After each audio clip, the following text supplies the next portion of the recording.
So guys, এখন সকাল একদম ভোর। তখন আমি যাচ্ছি দৌড়তে, কিন্তু মুখে জল নেই। তারপরে যাবো বাড়ি থেকে নিয়ে আসি না, এখানে দেবো এই কলটাতে দাও। চলো এটা খুলো, আছে এটা।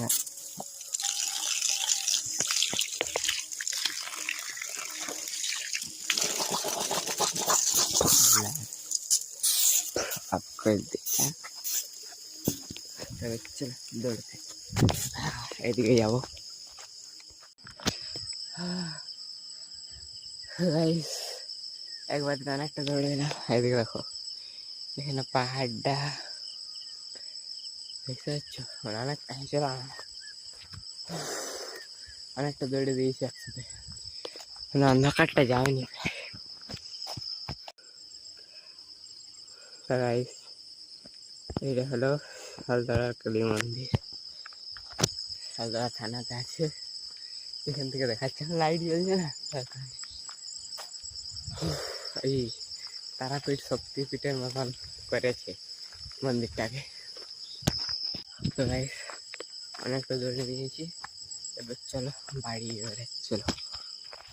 তো গাইস টিউশন থেকে চলে এসেছি, দৌড়ে জগিং করে এসে খেয়েছি, তারপরে সোজা টিউশন চলে গেছি, আর ঘরে ঘরে বসিনি।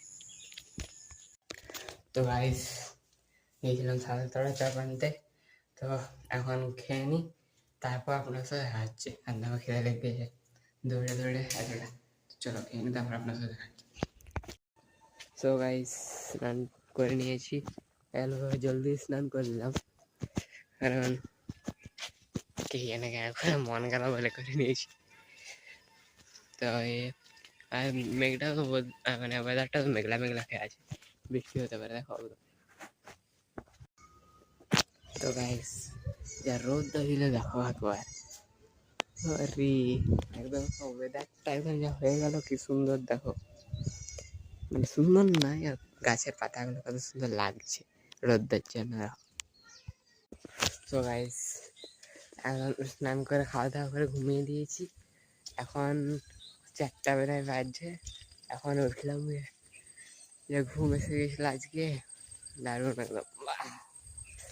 আবার খাবার খেয়ে পরে এই ব্লগ খেয়ে দেখো রোদ দিচ্ছে এখন পুরো। সো গাইস অন্ধকার হয়ে গেছে, কিন্তু মানে যে ঠান্ডা হাওয়া আসছে দেখো, বিদ্যুৎ চমকাচ্ছে না, যা যা বৃষ্টি আজকে মানে আজকে দারুণ হবে রাতে দেখো। মেঘ একদম অন্ধকার, কোথাও তারা ওঠে না, আর বৃষ্টি পড়ছে একদম ভিতরে, বৃষ্টি দুপুরটা পড়ছে। আর এখানে আমি বসে বসে পড়ছিলাম পড়তে পড়তে দেখো কি এঁকেছি। তো গাইস পড়ছিলাম তো দেখো এটা কি এঁকে দিয়েছি, বিএমডব্লিউর লোগো, মানে এ হার্ট, যেটা মানে বিএমডব্লিউ আছে, এই যে বিএমডব্লিউ ফ্যানের মনিটর, অনলি বিএমডব্লিউ এর ফাইভ কম্পিটিশন ইম্পোর্ট ফাইভ। তো গাইস আজকের জন্য এতটাই। যদি ব্লগটা ভালো লাগে ব্লগটাকে লাইক করে দেবে, চ্যানেলকে সাবস্ক্রাইব করে দেবে। তো দেখা হচ্ছে আপনার সাথে কালকে একটা নতুন ব্লগে। ততক্ষণ বাই বাই।